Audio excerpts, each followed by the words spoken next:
বাঁচাও আমাকে! আরে কেউ কি আছো? আরে কেউ আছো এখানে? কেউ আমার কথা শুনতে পাচ্ছ? আরে আমার কথাটা তো শোনো! বাঁচাও!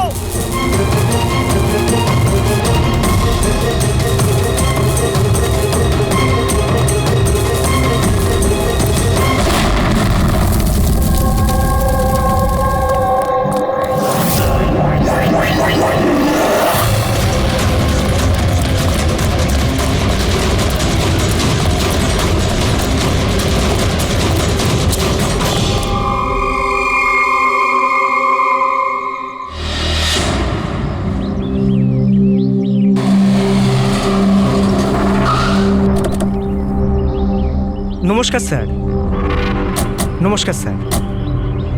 এটা বলো, যখন ব্লাস্ট হয়েছিল তখন কি তুমি এখানে ছিলে? ইয়েস স্যার, আমার সঙ্গে আরো একজন কনস্টেবল ছিল, হরনা। ওর প্রচন্ড আঘাত লেগেছে, এখনো হসপিটালে ভর্তি। তুমি এখানে পৌঁছলে কি করে? স্যার আমরা নাইট ডিউটিতে ছিলাম, এখান দিয়ে যাচ্ছিলাম, তখনই একটা চিৎকার শুনতে পেলাম। আমরা ওকে দেখতে পাইনি। এখানে পৌঁছে আমরা কিছু করতে যাওয়ার আগেই বোম ব্লাস্ট হয়ে গেল।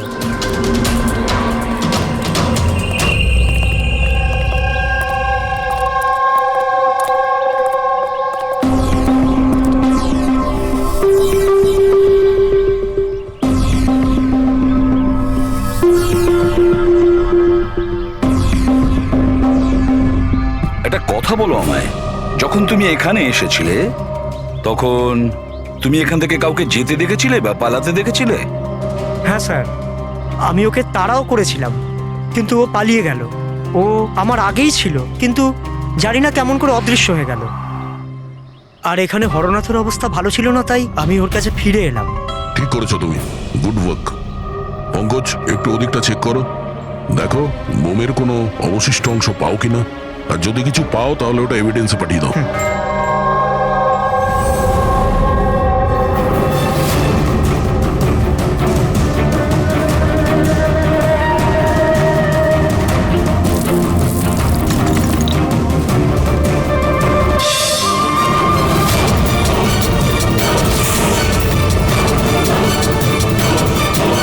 স্যার,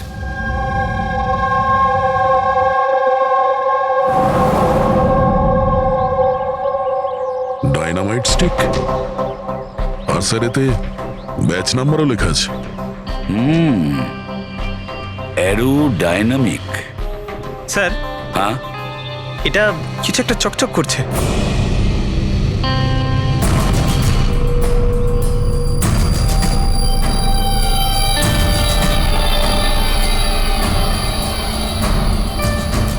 দেখি একটু।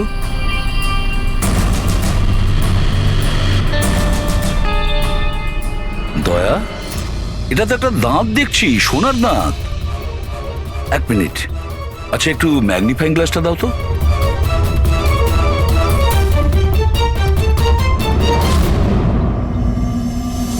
দয়া, দেখো এতে কিছু লেখা আছে। হ্যাঁ স্যার, NK লেখা আছে। NK?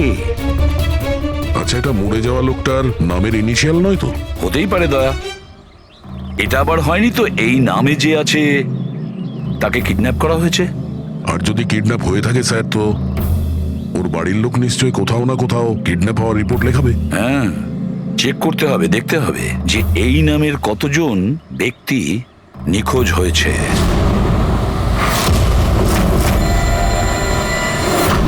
Yes sir. Local police থেকে জানা গেছে যে মিসিং কমপ্লেইন্ট নবীন কুমারের। নবীন কুমারের স্ত্রীর সঙ্গে আমি ফোনে কথা বলেছি। উনি বলেছেন যে এই নবীন কুমারের একটা দাঁত সোনার ছিল। আচ্ছা স্যার, এই নবীন কুমার কে? শহরের বাইরে ওনার একটা পেইন্টের ফ্যাক্টরি আছে, আর কিছুদিন আগে ওনার একটা নিউজ কভারেজ ছিল। নিউজে? কি ব্যাপারে স্যার? কিছুক্ষণের মধ্যেই জানা যাবে। আচ্ছা দেখো, এই নবীনের বাড়ির ঠিকানা আমি তোমাকে পাঠিয়েছি, আর তাছাড়া ওনার স্ত্রীকেও এই বিষয়ে আমি জানিয়েছি।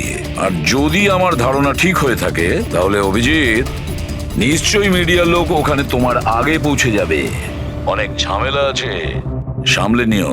ঠিক আছে, আমরা দেখে নিচ্ছি। ইয়া, হ্যাঁ, নবীন কুমারের বাড়ি যেতে হবে। স্যার অ্যাড্রেস পাঠাচ্ছেন। নবীন কুমার মুর্দাবাদ! নবীন কুমার মুর্দাবাদ! নবীন কুমার মুর্দাবাদ! নবীন কুমার মুর্দাবাদ! নবীন কুমার মুর্দাবাদ! নবীন কুমার মুর্দাবাদ! নবীন কুমার মুর্দাবাদ! নবীন কুমার স্যার স্যার স্যার আপনি কি নবীন কুমারকে পরে, arrest পরে। করে রেখেছেন, স্যার? পরে বলছি। স্যার, CID পরে আপনারা আমাদেরকে কাজ করতে দিন, প্লিজ। কিছু বলুন না। আপনারা দেখি সরে যান, নিচ্ছেন। যেতে দিন দেখি, সরে যান, সরে যান বলছি। দেখুন এই সব কিছু বন্ধ করুন আপনারা, দাঁড়ান। নাটক স্যার নাটক তো নবীন কুমার রচিয়ে রেখেছে আমাদের এই শহরে স্যার ওরা সবাই নবীন কুমার মারা গেছেন, হি ইজ নো মোর। এই লোকটা মেরেছে আমার স্বামীকে, খুনি এরা সবাই। এবার বলবে নাকি জেলে ঢুকিয়ে দেবো? বলো, কেন করছো এইসব? স্যার আমরা মারিনি স্যার স্যার নবীন কুমারের রঙের ফ্যাক্টরি আছে স্যার, যেখানে প্রতিদিন 1000 টনেরও বেশি বিষাক্ত আবর্জনা নদীতে ফেলা হয় স্যার। স্যার আমরা তো আন্দোলনকারী, আমরা ওনার এগেনস্টে আন্দোলন করছি স্যার। বিশ্বাস করুন আমরা ক্রিমিনাল নই, আমরা সোশ্যাল ওয়ার্কার স্যার। মিথ্যে কথা, মিথ্যে বলছে। হুমকি দিয়ে রেখেছিল আমার স্বামীকে, রোজ রোজ হুমকি দিত। না স্যার আমি কোনো ধমকি দিতাম না, সে তো কোনো অন্য লোক স্যার। কারা, কাদের কথা বলছো? স্যার ওরা সেই সব লোকগুলোই যারা সোশ্যাল সার্ভিসের নামে খারাপ কাজ করে, ল ইন অর্ডারের মিসইউজ করে স্যার। স্যার আমি আর আমাদের প্রোটেস্টার্স আমাদের মধ্যে কেউ নয় স্যার। কি ধরনের হুমকি আসতো আপনার স্বামীর কাছে? কি হয়েছিল? এ নাও চা। আরে বাহ, গরম গরম চা। আচ্ছা ওই এনজিওটার কি হলো? ওই এনজিও তো বিরক্ত করে মারছে, ফ্যাক্টরিতে ওয়ার্কার্সদের কাজ করতে দিচ্ছে না। এখন তো জল অনেক দূর গড়িয়ে গেছে, মনে হচ্ছে পুলিশকে ডাকতে হবে। শোনো,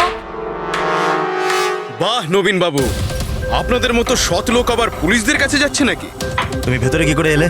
আপনাকে মনে করাতে এসেছি যে আপনি যেটা করছেন সেটা ভুল করছেন, এখনো সময় আছে, শুধরে যান। শাট আপ, বেশি তর্ক করো না, এখন এই ঘর থেকে বেরিয়ে যাও। I said get out. আর কোথায় কোথায় ঢুকতে দেবেন না, আর কাকে কাকে আটকাবেন। আমাদের মতো লোক আপনাদের মতো লোককে ভয় পায় না, বুঝতে পেরেছেন? আর কেন জানেন? কারণ আমরা আপনাদের মতো খারাপ কাজ করি না। আজ তো আমি আপনার ঘরে ঢুকেছি, যদি আপনি আপনার স্বার্থের জন্য অসহায় মানুষদের জীবন নিয়ে খেলা যদি বন্ধ না করেন, তাহলে আপনার ফ্যাক্টরিতেও ঢুকবো। তোমাদের মতো গুন্ডাদেরকে না আমি সিধে করতে পারি, আর এই ফালতু ধমকিগুলো না অন্য কাউকে গিয়ে দেবে। আমার যা করার আমি তাই করব, আর তোমার যা করার করে নাও। আমি ধমকি দিচ্ছি না, বোঝাচ্ছি। যদি এই উল্টোপাল্টা কাজ বন্ধ না করেন, তাহলে আপনার ফ্যাক্টরি তো আমি বন্ধ করিয়েই ছাড়ব। তুই তুই আমার ফ্যাক্টরি বন্ধ করবি? হ্যাঁ, ফ্যাক্টরি বন্ধ করবি তুই আমার?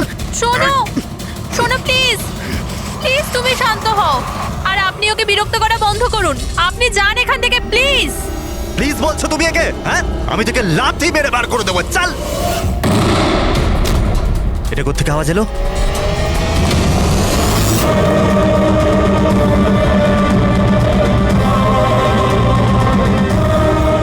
দেওয়ালে লেখা ছিল, শুধরে যাও নয়তো আর বাঁচবে না।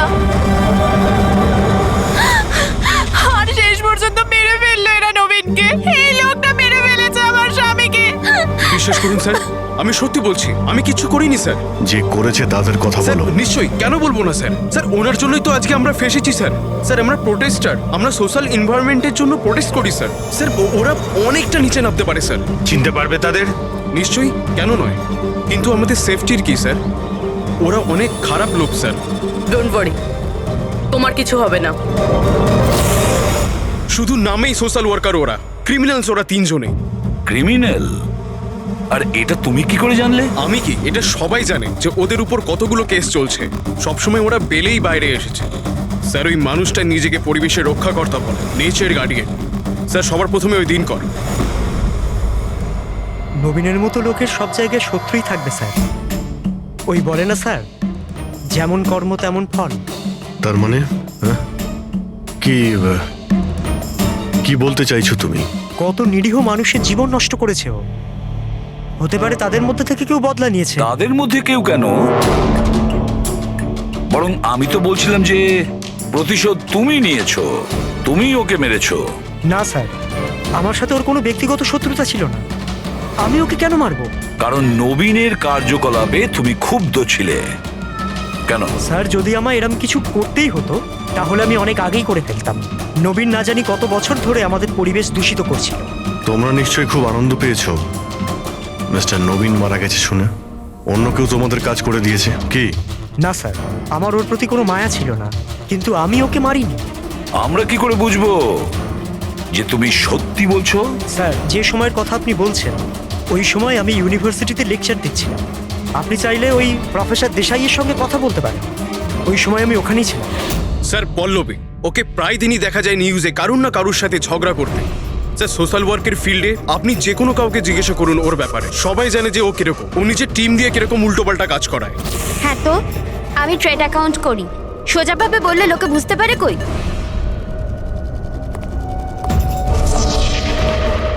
কিন্তু আমি সোজা পয়েন্টে আসছি। আমাদের মনে হয় তুমিই ওকে খুন করেছো। ম্যাম আপনার এটা যদি মনে হয় তাহলে আপনার এবং আমার দুজনেরই টাইম ওয়েস্ট করছেন। ম্যাম একটা কথা, আমি কোনো ক্রিমিনাল নই। কিন্তু আমরা তো এটা শুনেছি যে আপনি রোজই কোনো না কোনো একটা কন্ট্রোভার্সিতে জড়িয়ে থাকেন। স্যার ব্যাপারটা হলো কি, যদি কোনো সৎ লোক সাহস করে সত্যের পিছনে দাঁড়ায় না, তো মানুষ ভয় পেয়ে যায়, সহ্য করতে পারে না, বিশেষ করে যদি সে একটা মেয়ে হয়। আপনি তো জানেনই সোসাইটির কি মেন্টালিটি। তাই নাকি? আমার তো আপনার মেন্টালিটি ঠিক মনে হয় না। কেন? শুধুমাত্র এই জন্যই যে আমি কাউকে ভয় পাই না? আপনাকেও নয়, এই জন্য আমি ক্রিমিনাল হয়ে গেলাম? এমনিতেও আমি কাল রাতে নিউজ লাইভের ডিবেটে ছিলাম, আপনি চাইলে চেক করতে পারেন। আমি চাইলেও নবীনকে খুন করতে পারতাম না। ম্যাডাম, আপনি কিন্তু এই কাজটা নিজের লোকদের দিয়েও করিয়ে থাকতে পারেন। তো ঠিক আছে, আপনার যদি এত কনফিডেন্স থাকে তো প্রুফ করে দিন, আপনি পাঠিয়ে দিন আমাকে জেলে। আর ওই প্রকাশ, ও প্রতিদিনই কাউকে না কাউকে গালিগালাজ করে নিজের সোশ্যাল ব্লগে। যারা পলিউশন ছড়াচ্ছে স্যার ও লোকদের উস্কায়, খেপিয়ে দেয় তার বিরুদ্ধে। আমি ঘরেই ছিলাম স্যার, নিজের ব্লগ লিখছিলাম, যেমন সবসময় লিখি।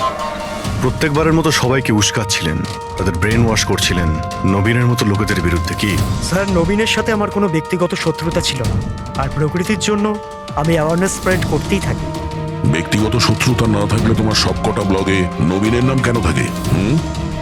তাও টপ 4-5 জনের মধ্যে।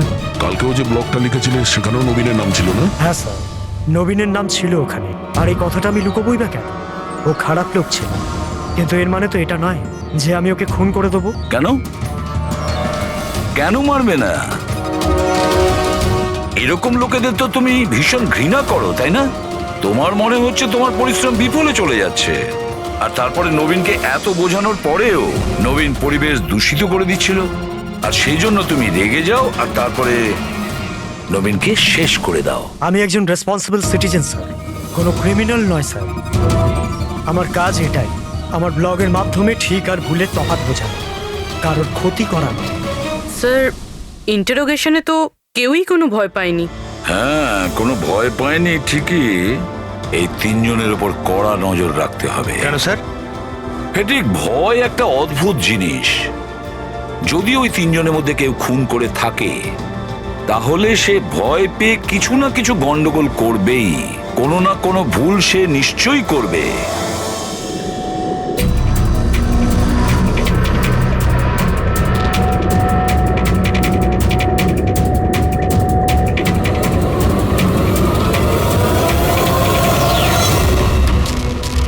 সারিকা, দেখো এটার উপর কোনো ফিঙ্গারপ্রিন্ট আছে কিনা, চেক করো।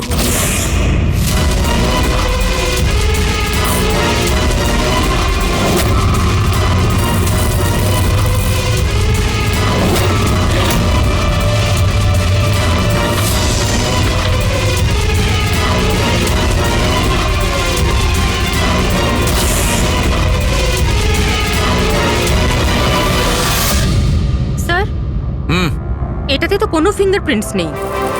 কোনো ফিঙ্গারপ্রিন্ট নেই? Are you sure? 100% স্যার, কোনো ফিঙ্গারপ্রিন্টস নেই, কিন্তু কিছু পার্টিকেলস পেয়েছি। মনে হয় কিছু স্কিন টিস্যুস বা ডেড সেল হবে। Dead cells? তবে এক কাজ করো সারিকা, ওই ডেড সেলস গুলোকে ভালো করে ক্লিন করে রাখো। ওই তো আসবে তো শ্রীমান প্রদ্যুমন, জানো তো সব ব্যাপারেও নাক গলায়, নিশ্চয়ই জিজ্ঞেস করবে। প্লিজ ক্লিন করে রাখো।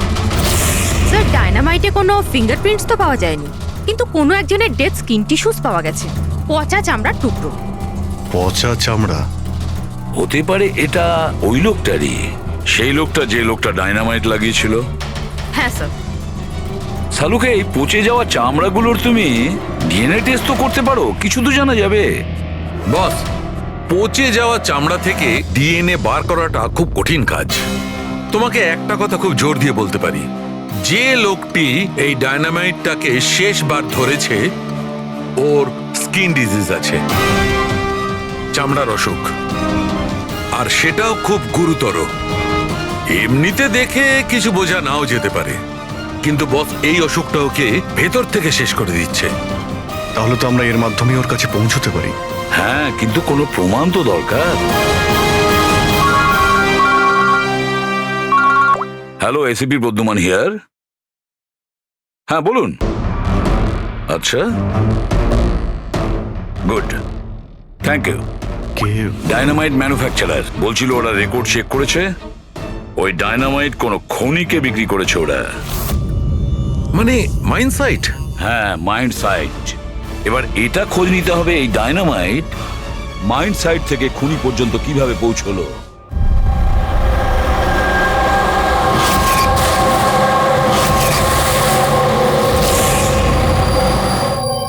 একটা ডাইনামাইট ওইদিকে লাগাও, ঠিক আছে?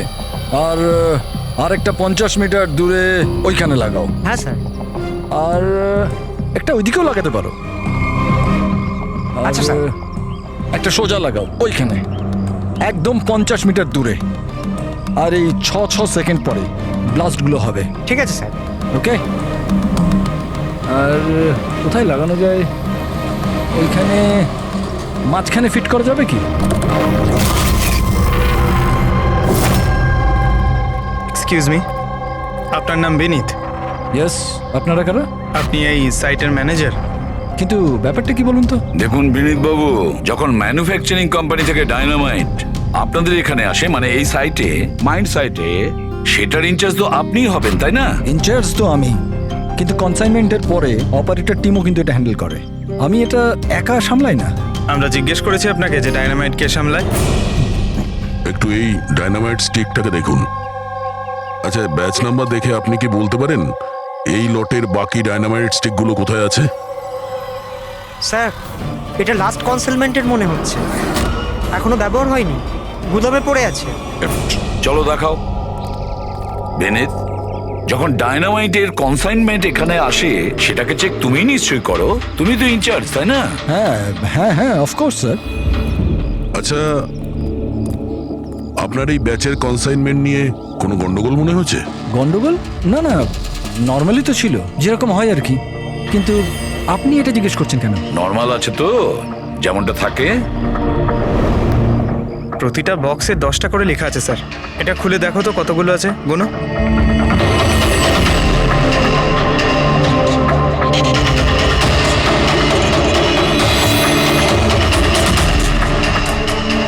স্যার, একটা সেট কম আছে স্যার। আচ্ছা, এই ব্যাপারটা কি সেটা কি তুমি এখানেই বলবে, না একটু খাতির টাতির করার পরে মুখ খুলবে? স্যার বলছি, আমি সবসময় এই সেটগুলো জেলেদের বিক্রি করে দিতাম বম ফিশিং এর জন্য। মানে ইল্লিগাল ভাবে ব্যবহার করো এটাকে। আর এটার থেকে 6টা সেট আমি ওদেরকে বিক্রি করেছি। যাকে বিক্রি করেছো তাকে চেনো নিশ্চয়ই? স্যার, ও আমার রেগুলার কাস্টমার ছিল না, ও প্রথমবার এসেছিল। আর আমি ওর মুখটাও ভালো করে দেখিনি, কিন্তু স্যার ওর হাতের চামড়াগুলো অদ্ভুত রকমের হয়ে গেছিল, বোধহয় ও অসুস্থ ছিল। এর মধ্যে কাউকে চেনো? না স্যার, আমার মনে হয় না এদের মধ্যে কেউ ছিল। আরো একবার ভালো করে দেখো, হতে পারে ছদ্মবেশে এসছে। না স্যার, এদের মধ্যে কেউ নাই। ঠিক আছে, হয়তো আবার দ্বিতীয়বার দেখা হবে। স্যার, আমার মনে হচ্ছে যে আমাদের ওই লোকেদের লিস্ট বানাতে হবে যাদের এই ধরনের রোগ আছে। জানি ব্যাপারটা খুব মুশকিলের, কিন্তু ট্রাই তো করা যেতে পারে। না না, ট্রাই তো করতেই হবে দয়া। প্রত্যেকটা বড় বড় হসপিটাল আর ছোটখাটো নার্সিং হোম এবং ক্লিনিকগুলোতে গিয়েও খোঁজ নাও এরকম রোগের পেশেন্টের ব্যাপারে। হতে পারে আমাদের ভাগ্য যদি ভালো থাকে, কিছু প্রমাণ আমরা পেয়ে যাব। Sir, let's go.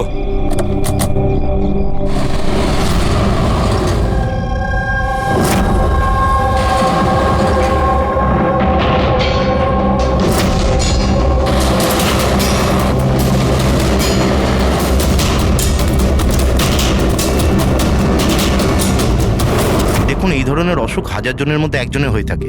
বলতে পারেন এই ধরনের পেশেন্টের লিস্ট অনেক বড়। অনেক পেশেন্ট জানতেও পারে কিন্তু এর চিকিৎসা করায় না। এদের খোঁজা তো খুব মুশকিল। জানি, কিন্তু তবুও আমরা চেষ্টা করতে চাই। এই লোকটাকে পাওয়া আমাদের কাছে ভীষণ প্রয়োজন। দেখুন, আমি বুঝতে পারছি, কিন্তু এনভায়রনমেন্টাল ইনফেকশন কন্টিজিয়াস ডিজিজ, যেটা একটা মানুষের থেকে অন্য মানুষের মধ্যে ছড়িয়ে পড়ে, আর এটাকে সামলানো তো। 1 মিনিট, কি বললেন আপনি? Environmental infection? হ্যাঁ, মানে আমাদের চারপাশের পরিবেশে হতে পারে এমন ইনফেকশন হাওয়া বা জল থেকে চারিদিকে ছড়িয়ে পড়ে। চলুন, আমি আপনাকে একটা পেশেন্ট দেখাবো। ছাড়ো আমাকে! কেন মারতে চাও আমাকে? ছেড়ে দাও আমাকে, যেতে দাও প্লিজ।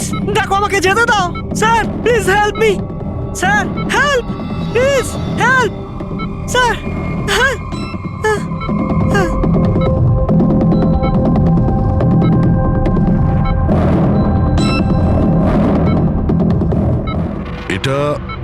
এটা এনভায়রনমেন্টাল ইনফেকশনের কেস। নিউরোলজিক্যাল ইনস্টেবিলিটি, এই ধরনের অসুখ সাধারণত পেশেন্টের মাথা ধীরে ধীরে খারাপ করে দেয়। ও নিজের ধৈর্য হারিয়ে ফেলতে পারে আর মাথার ব্যালেন্সও নষ্ট হয়ে যায়, যেমনটা নীলজের হয়েছে। আর ফিজিক্যাল কন্ডিশন, মানে আমি বলতে চাইছি এই ধরনের পেশেন্টরা কি খুব জোরে দৌড়তে পারে? হ্যাঁ, নর্মালি চলতে ফিরতে তো পারে, কিন্তু অসুখটা যদি অ্যাডভান্স স্টেজে চলে যায় তাহলে দৌড়ানোর পক্ষে সম্ভব নয়। কিন্তু স্যার, অ্যাডাভিন ইঞ্জেকশন দিলে শরীরে কিছুক্ষণের জন্য শক্তি আসে। হ্যাঁ, কিন্তু ওটা সাইড এফেক্ট যথেষ্ট। স্যার, অ্যাডারভিন ইঞ্জেকশন দেওয়া যথেষ্ট ঝুঁকিপূর্ণ। রিস্কি হতে পারে, কিন্তু এই অপরাধের মানসিক অবস্থা যে ধরনের, তাতে হতে পারে যে ওর সাইড এফেক্ট নাও হতে পারে। কিন্তু যদিও নীলজের মতো মেন্টালি আনস্টেবল হয়, তাহলে চিন্তা আপনাদেরকেই করতে হবে। তার মানে এটাই যে একটা খুন করে থাকলে দ্বিতীয়বারও খুন করতে পারে।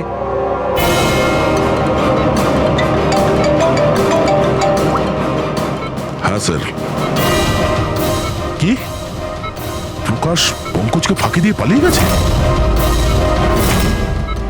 নো, ঠিক আছে, আমি দেখছি। হতে পারে প্রকাশ ভয় পেয়ে পালিয়ে গেছে, না হলে দ্বিতীয় মার্ডারের পরিকল্পনা করছে।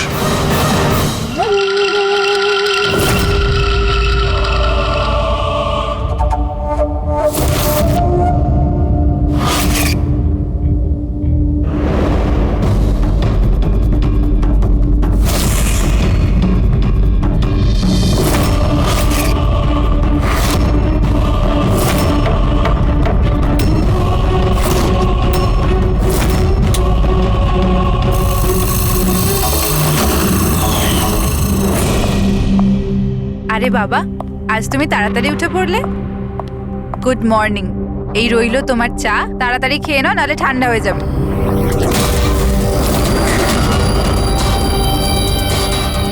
এটা কার পা?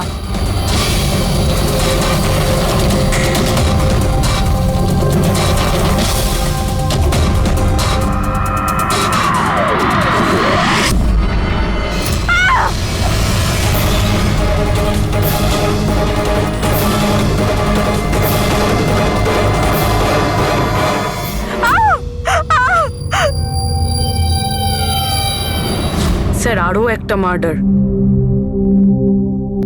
ওই ডক্টর ঠিকই বলেছিলেন,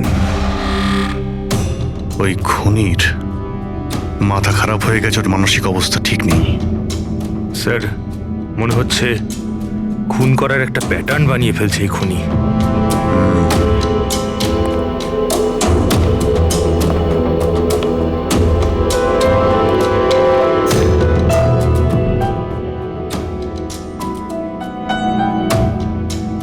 এনার উপরে ব্লেম এটাই যে উনি নেচারকে ক্ষতি করছেন।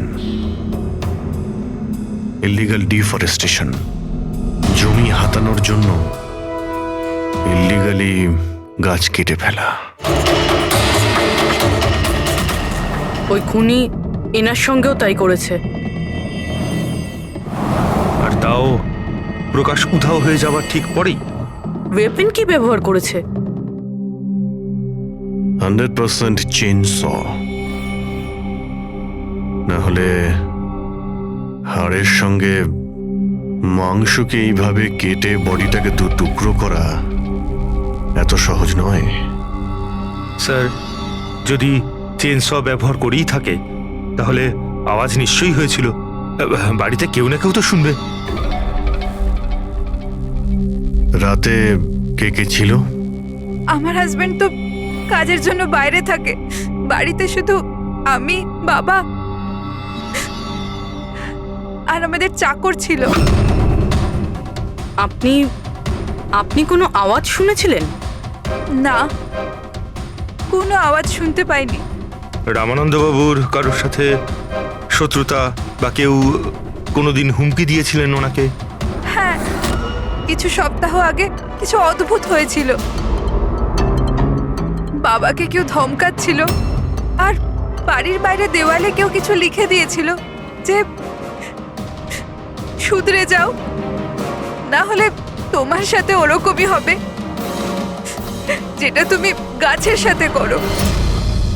স্যার এক্স্যাক্টলি যেরকম নবীনের কেসে হয়েছিল।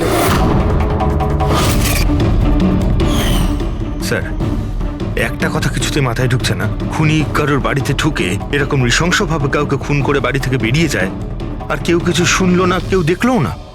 কিভাবে? অজয়নাদের অজ্ঞান করে দেওয়া হয়েছিল। দেখুন, আমার সন্দেহ হচ্ছে যে আপনাদের অজ্ঞান করা হয়েছিল খাবারের মধ্যে কিছু মিশিয়ে, সেই জন্যে আপনারা কিছু শুনতে পাননি। অজ্ঞান? হ্যাঁ, কিভাবে সেটা জানি না, কিন্তু সেটা জানার জন্য আমাদের এখানে যত জিনিস আছে সেগুলো ফরেন্সিক ল্যাবে পাঠাতে হবে।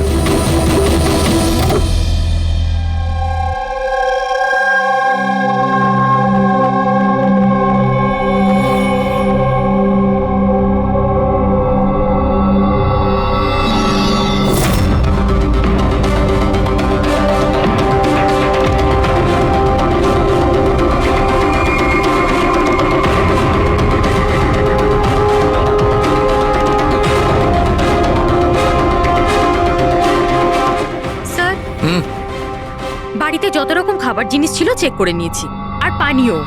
কিছুতেই ঘুমের ওষুধ পাইনি। No sedatives. পেলে না? আরো শিওর? অ্যাবসলিউটলি। কিন্তু সারিকা, সবাই তো অজ্ঞান ছিল, তার মানে কোনো মাদক দ্রব্য নিশ্চয়ই থাকবে যার জন্য ওরা অজ্ঞান হয়ে গেছিল। খাবার জিনিসে, পানীয়তে, কিছুতে তো থাকা উচিত। কিসের মধ্যে ছিল?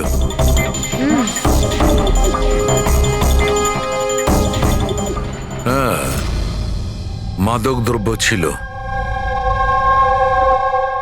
এই এসিটার মধ্যে।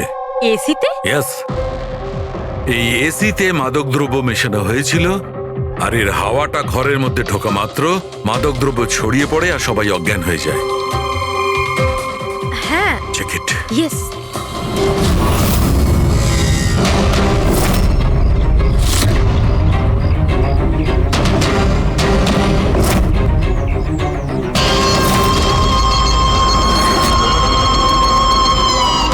দেখো সালুখে, তুমি আন্দাজে ঢিল মারছো না তো? এটা কি করে হতে পারে? এরকমই হয়েছে বস। এসিতেই মাদকদ্রব্য ছিল। আমি ওই এসিটার ব্লোয়ারে, ফিল্টারে, সব জায়গায় সেনেটিভ পেয়েছি, আর সেটাও খুব হাই ডোজে। মাই গড, এটা কি করে হতে পারে? বস, এসিতে সেনেটিভ ছিল, মাদকদ্রব্য ঘরের মধ্যে ছড়িয়ে যায় আর সবাই অজ্ঞান হয়ে যায়। খুনি আসে আর বিনা বাধায় ওকে খুন করে, ও চলে যায়। কেউ কিচ্ছু শুনতে পায়নি। আচ্ছা ঠিক আছে। সালুকে ফোন করেছিল, বলছিল রামানন্দর বাড়িতে যে এসি মেশিনটা ছিল সেটাতে বিষাক্ত গ্যাস ভরা ছিল, অ্যানেস্থেটিক গ্যাস।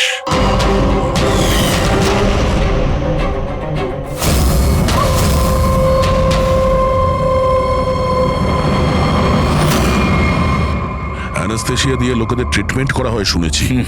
আরে তো এই খুনি তো দেখছি বেশ ধূর্ত।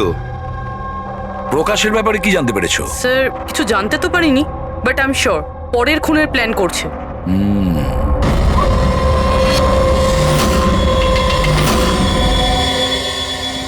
কিন্তু খুনি যদি অসুস্থ হয় তাহলে প্রকাশ তো ভালোই দৌড়িয়েছিল।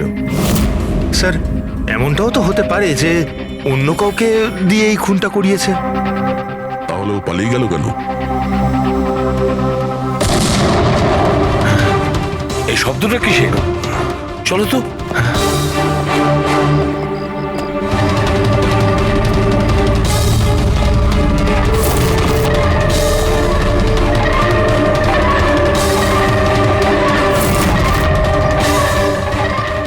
আমাদের কাজ আমি করছি এসিপি, শহরকে পরিষ্কার।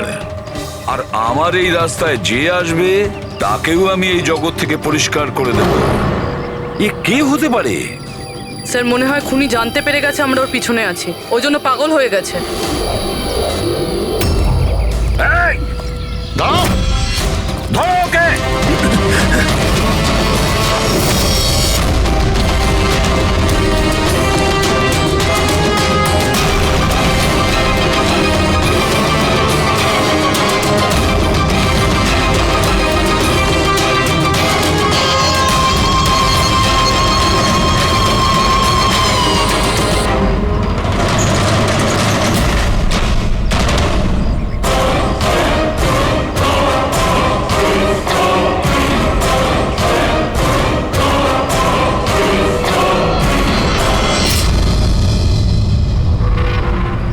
স্যার, সিআইডি থেকেই লিস্ট এসছে।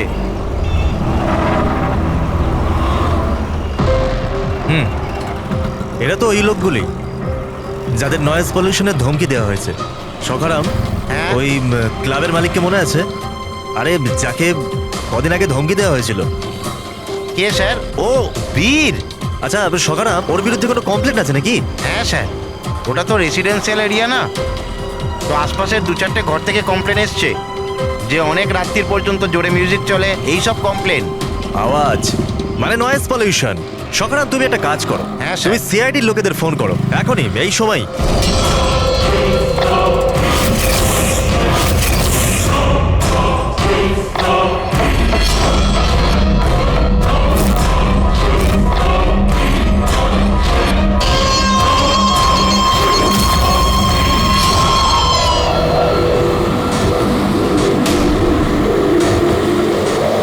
তাড়াতাড়ি করো অভিজিৎ, তাড়াতাড়ি। স্যার আমরা অন দা ওয়ে। ও নাইট ক্লাবের মালিক, ওর নাম বীর।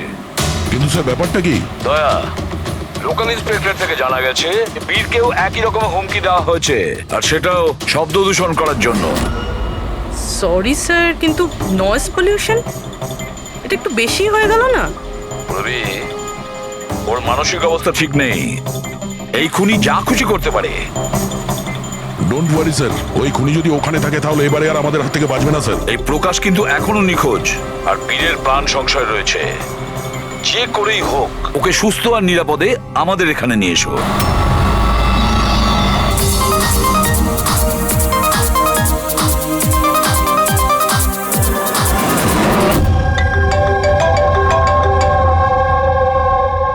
হ্যালো। হ্যালো বীর, আমি এসপি প্রদ্যুমান বলছি, সিআইডি থেকে। সিআইডি? কি হয়েছে স্যার? আমার কথা মন দিয়ে শোনো, তোমার প্রাণ সংশয় রয়েছে। কি মানে? মানে আমাকে কে মারতে চায়? দেখো বীর, যদি তুমি ক্লাবে থাকো তাহলে বাইরে কোনো মতেই যেও না। আমাদের অফিসার্স তোমার ওখানে যাচ্ছে তোমার সেফটির জন্য। আরো একটা কথা, ভিড়ের মধ্যেই থাকবে, লোকেদের মধ্যেই থাকবে, বুঝেছো? একা একদম থাকবে না।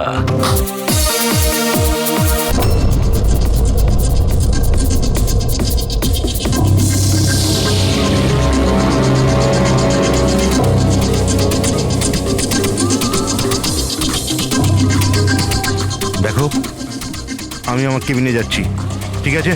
আর কাউকে ভেতরে আসতে দেবে না, বুঝেছো? কাউকেই ভেতরে আসতে দেবে না।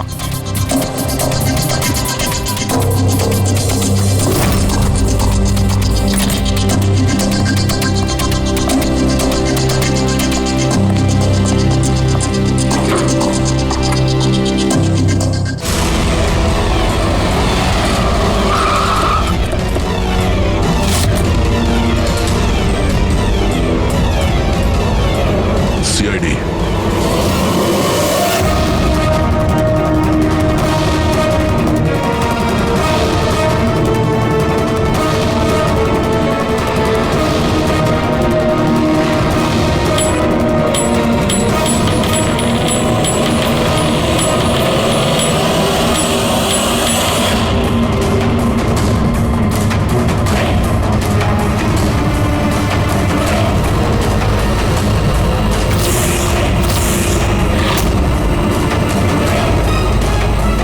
এই ভাই শোনো, এদিকে এসো।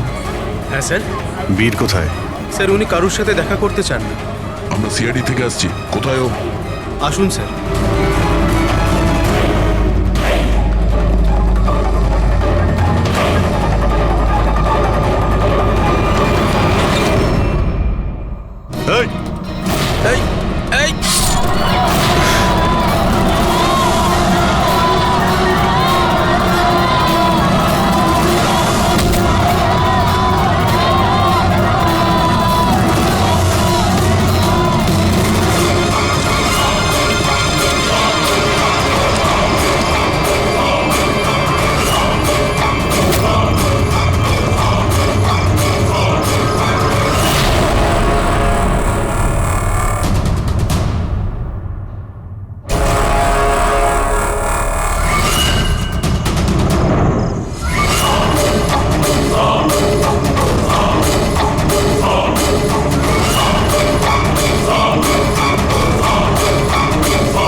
গেল কোথায়?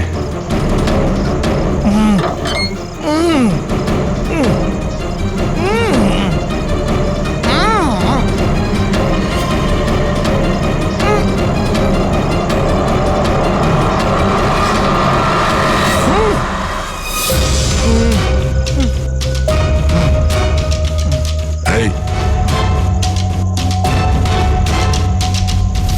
প্রকাশ, এসো বাইরে এসো।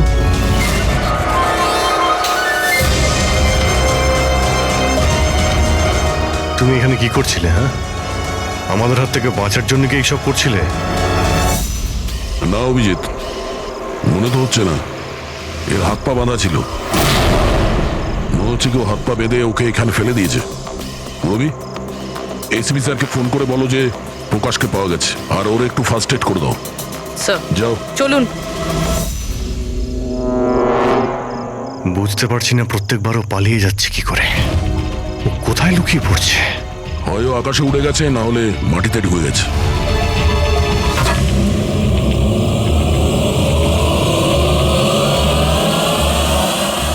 ও এখানেই আছে দয়া, এইখানে। কি? এইখানে।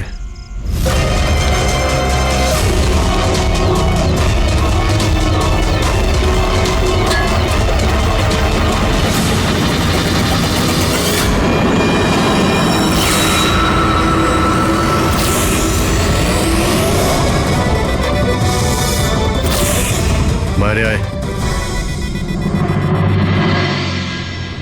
কি খুন করার সময় নিজের হাত তো কাঁপেনি, এখন কেন কাঁপছে? জেলে যাবার ভয়? এই অ্যাড্রিনালিনের অ্যাকশন শেষ হয়ে গেছে। যে ইঞ্জেকশন নিয়ে তুমি পালাচ্ছিলে তার কাজ কিন্তু শেষ হয়ে এসেছে। এবার তুমি মুখ খুলবে নাকি মুখ খোলার জন্য একটা ইঞ্জেকশন দিতে হবে? আমি কোনো মজা পাই না ইঞ্জেকশন নিতে। এটা আমার এক বাধ্যতা, যেটা আমাকে নিতে হয়। একটা সময় ছিল যখন আমি শক্তিশালী এবং মজবুত ছিলাম, কিন্তু আমার একদিন খারাপ সময় এলো আর আমি একটা রোগে আক্রান্ত হলাম। ফ্যাক্টরি আর ওখান থেকে নির্গত বিষাক্ত ধোঁয়া আর আবর্জনা, যে পলিউশন ছিল তাতে কয়েক লাখ লোক ইনফেক্টেড ছিল। জানি না রোজ কত পেশেন্ট আসতো। ওদের সাথে থাকতে থাকতে আমিও অসুস্থ হয়ে পড়েছিলাম। এই রোগটা কবে হয়েছিল আপনার? 6 মাস আগে। আর এই 6 মাসে এই রোগ তোমার শরীরের সঙ্গে সঙ্গে তোমার মাথারও ক্ষতি করতে শুরু করে দিয়েছে। তুমি জানো তুমি কি করেছো? হ্যাঁ, আমি কারোর কোনো ক্ষতি করিনি, ক্ষতি করেছে ওরা। হাওয়া, জল সবেতে বিষ মিশিয়ে দিয়েছিল। ব্যাস, তখনই আমি ঠিক করেছিলাম যে লোকেরা আমার এই অবস্থা করেছে তাদের আমি ছাড়বো না। আমি বদলা নিয়েই ছাড়বো। আর সেই কারণে তুমি বিএমসিতে চাকরি নিয়েছিলে, যাতে এই শহরের পুরো ড্রেনেজের নকশাটা তুমি জানতে পারো। তার সুযোগ নিয়ে তুমি ওখান থেকে পালিয়ে যেতে, আর আমাদের মনে হতো যে কোথায় তুমি হঠাৎ করে অদৃশ্য হয়ে গেলে।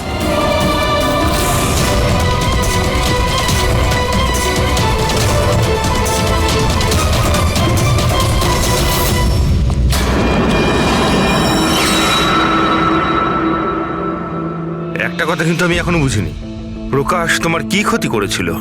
হ্যাঁ, ওকে কেন কিডন্যাপ করলে? ওই রাতে ও ওখানেই ছিল, রামানন্দের বাড়ির বাইরে। ওর বাড়ি জ্বালাতে এসেছিল। ও কিছু করতো তার আগেই ও আমাকে দেখে নিয়েছিল ঘর থেকে বেরোনোর সময়। আর তুমি ওকে তারপর কিডন্যাপ করে নিলে যাতে ও কারোর সামনে মুখ না খোলে। হ্যাঁ, তুমি ওকে মারতেও পারতে, তাহলে ওকে ওকে তুমি মারলে না কেন? আমি বললাম না স্যার, আমার বদলা শুধুমাত্র ওদের সাথে ছিল, যারা আশেপাশের হাওয়া জলকে বিষাক্ত করে তুলেছিল। আমি তো শুধুমাত্র আমার সংসার বাঁচাচ্ছিলাম। আমি কোনো ছোটবেলা থেকে খুনি ছিলাম না। এই দায়িত্বটা তোমাকে কে দিয়েছিল? শোনো, তোমার এই প্রতিশোধের আগুনে এতগুলো লোকের প্রাণ গেছে, এই কাজটা তোমার একদমই করা উচিত হয়নি। খুব অন্যায় করেছো তুমি। আইন তোমাকে কোনোদিন ক্ষমা করবে না। কঠোর থেকে কঠোরতম শাস্তি হবে তোমার।